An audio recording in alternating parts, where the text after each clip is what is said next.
กลับมาอีกแล้วเนาะกับวิดีโอที่2บ่วะ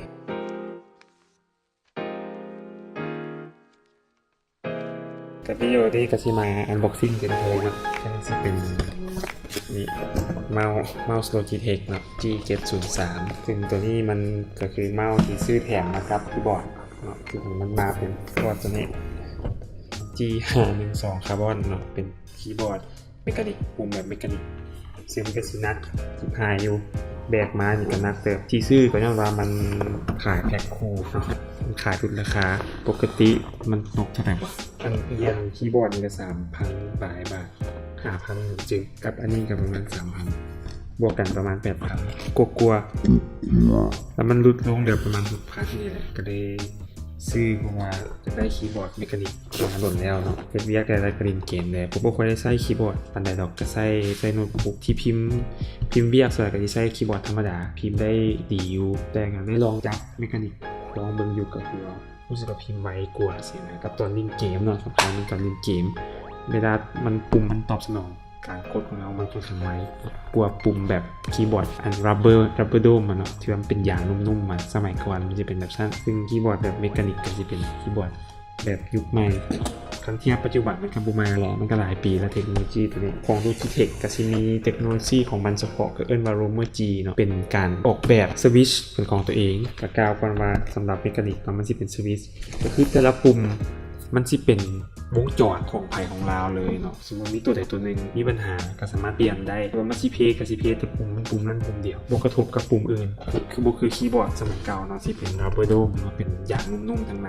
มันสิเป็นแผงวงจรเป็นแผ่นเลยแต่คันมีปัญหาก็สิเป็น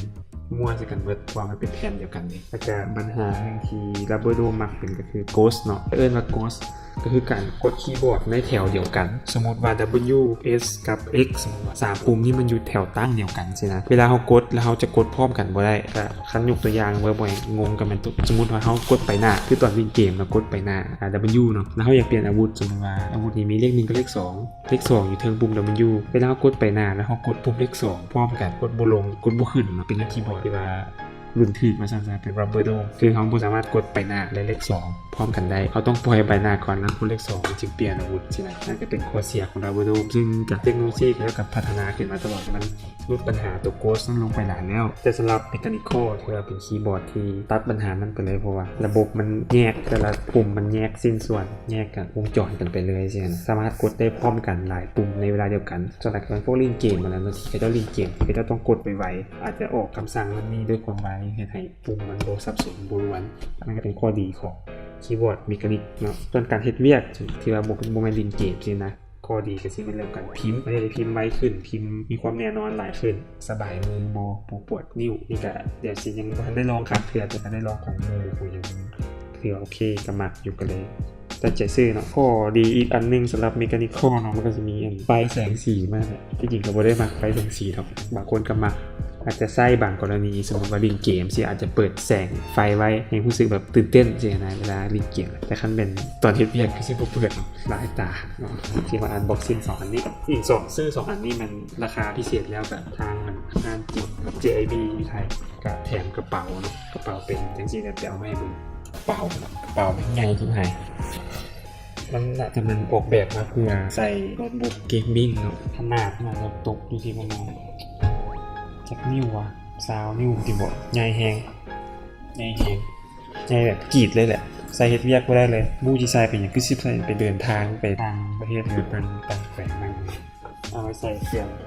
องนุ่งไปนำแล้วก็ใส่คอมไปนำได้เพราะข้างในมันค่อนข้างกว้างเลยใหญ่เปิดฝาสิได้เลยแล้วก็เป็นมอนใส่เมมโมรี่การ์ด USB สายหูฟังเต็มไปหมดสภาพอันนี้ก็จะแถมจาก10 เซตนะครับก็ถือว่าเป็นข้อดีอันหนึ่งคือซื้อมาเป็นเซตคุณราคาแล้วยังแถมกระเป๋าบักใหญ่โลโก้ Logitech ตัวใหม่เนาะเป็นลักษณะแบบนี้นี่เป็นโลโก้ใหม่มากระเป๋าไปเก็บกันมาอันบ็อกซิ่งกันต่อดีกว่าก็เริ่มกันที่เมาส์เนาะมาแกะไม่ได้แกะแบบนี้มาแกะเมาส์เลยเดี๋ยวไปหยิบ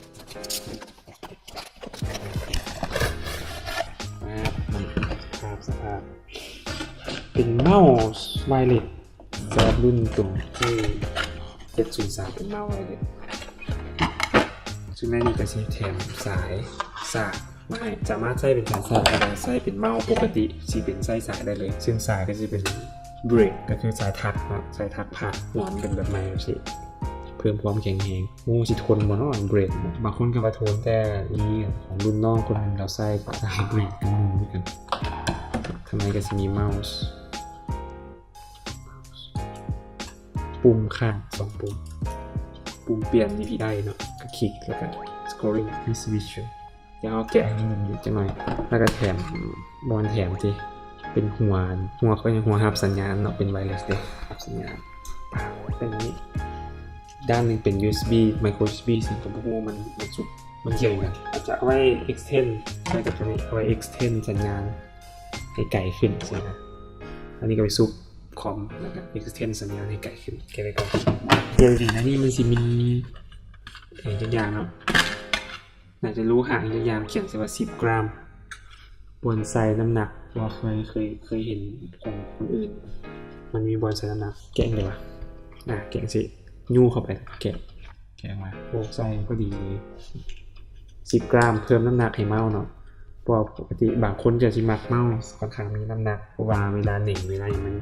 มันเที่ยงกว่าเป็นแม่เด็กเพิ่มมา10 กรัมแกเวลาใส่กับเที่ยงแล้วก็แน่นอนกว่าโดยเฉพาะใส่เวียกคือพวกตัดต่อหรือพวกเฮ็ดเวียกเกี่ยวกับกราฟิกเนี่ยสินะเขาต้องการเมาส์ที่มันมีแรงโน้มถ่วงสูงๆแล้วเฮ็ดให้มือเขามันนิ่งไปใส่เฮ็ดเวียกกราฟิกแล้วไปใส่พวกเมาส์เบาๆนี่ค่อนข้างจะงุดหงิดนิดนึงมันดิ้นเมาส์มันดิ้นเป็นเซอร์บ่ดีแล้วยังมาเบาอีกเฮ็ดให้ตัวเมาส์มันดิ้นอะไรเวลาเราเคลื่อนที่อ็อบเจกต์ต่างๆละเอียดมันสิเฮ็ดยากการละกันเพิ่มน้ำหนักให้กับเมาส์ก็ถือเป็นข้อดีอย่างนึง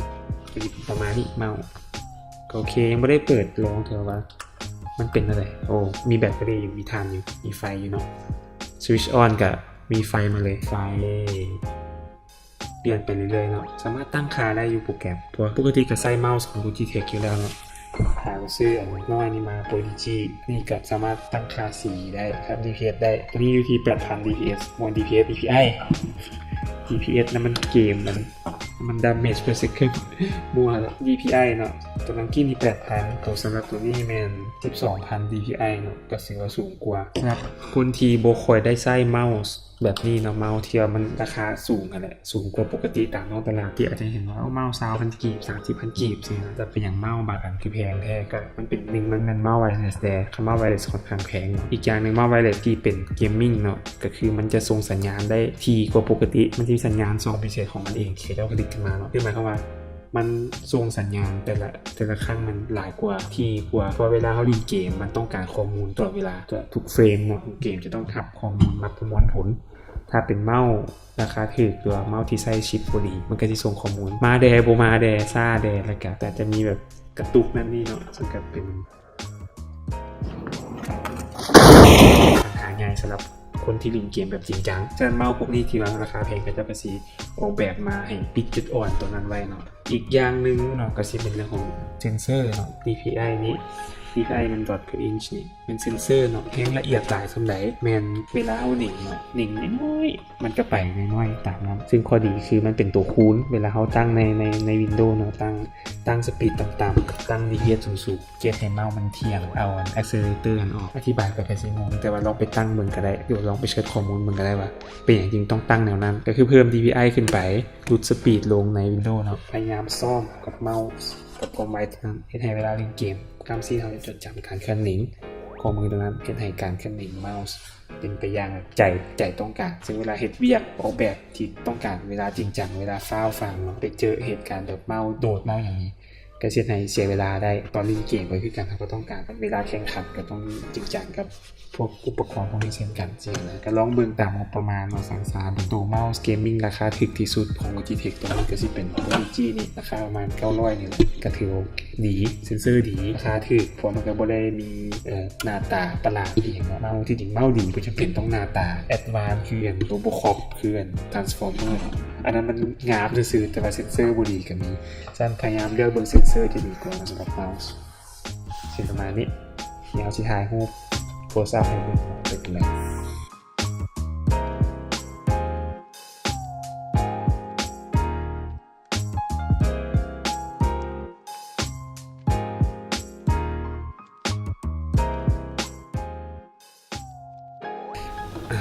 ก็จบไปแล้วสำหรับเมาส์เดี๋ยวเอาตัวไปที่คีย์บอร์ดเลยดีกว่าสิเป็นเลยแกะคีย์บอร์ดกันเลยคีย์บอร์ดมาแล้วก็จะมาชี้ผิดบ้างนี่คีย์บอร์ดที่หันสองแกะ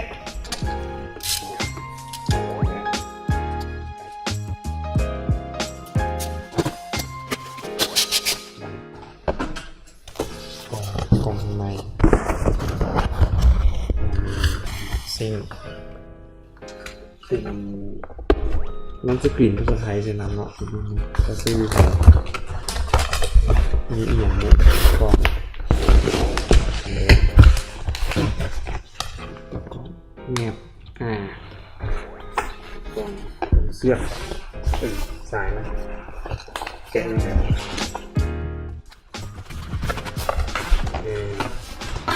สายหนาดีเนาะเป็นสายเบรดคัดคือกันหนาครับบุกหัวเป็นยังมันต้องมี2หัววะมี2หัวไปยังสายเบรดแต่ข้างในเป็นแบบลมๆไปนี่หัว USB มา2หัวคีย์บอร์ดพร้อมเลยน่าจะเป็นไกด์หนักสมควรเนาะมันจะโลน่าจะ400 กรัม500 กรัมนี่ครึ่งโลตัวโลหนึ่งเท่าไหร่กันสายโอ้มีหู USB นี่เดี๋ยวแกะเลยดีกว่า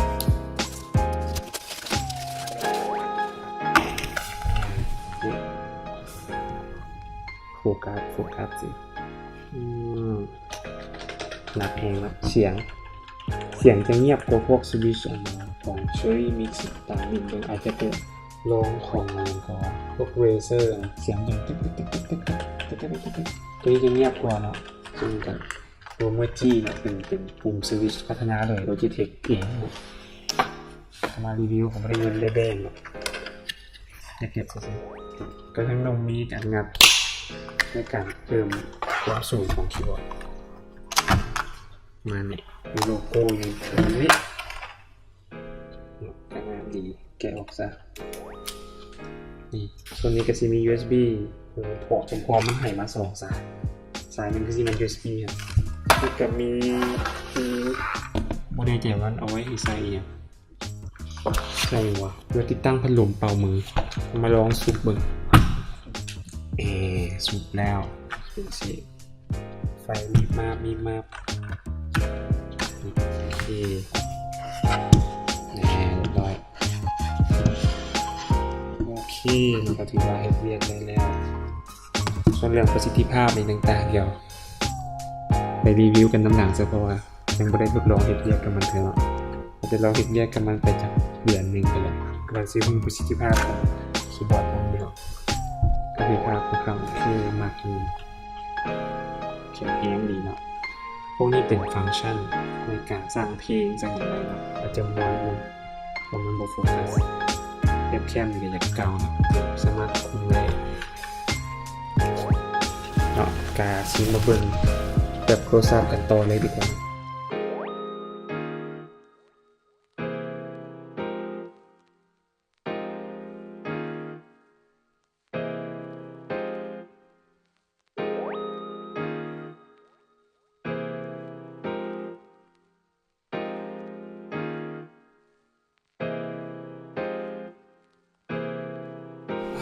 จบไปสำหรับการอันบ็อกซิ่งคีย์บอร์ดแล้วก็เมาส์สดๆนี่ก็จัดยาวๆเลยครับมัน2 อันเนาะก็ลองติดตามต่อไปว่าสิมาอันบ็อกซ์อย่างต่อในวิดีโอต่อไปเนาะกับ Channel นี่แหละตั้งมาฮาๆลินๆเนาะอาจจะมีอันอื่นผสมผสานมานำเพราะว่า Channel นี่ก็กล้าเอาเช็ดหลากหลายเนาะก็มีแต้มฮู้แต้มอย่างเดียวก็ฝากติดตามกดอย่างก็กดติดตามบ่ม่วนก็ติชมกันได้เนาะก็มีอย่างให้เราอยากให้ยังก็สามารถคอมเมนต์กันมาได้จบเท่านี้ก่อนสำหรับวันนี้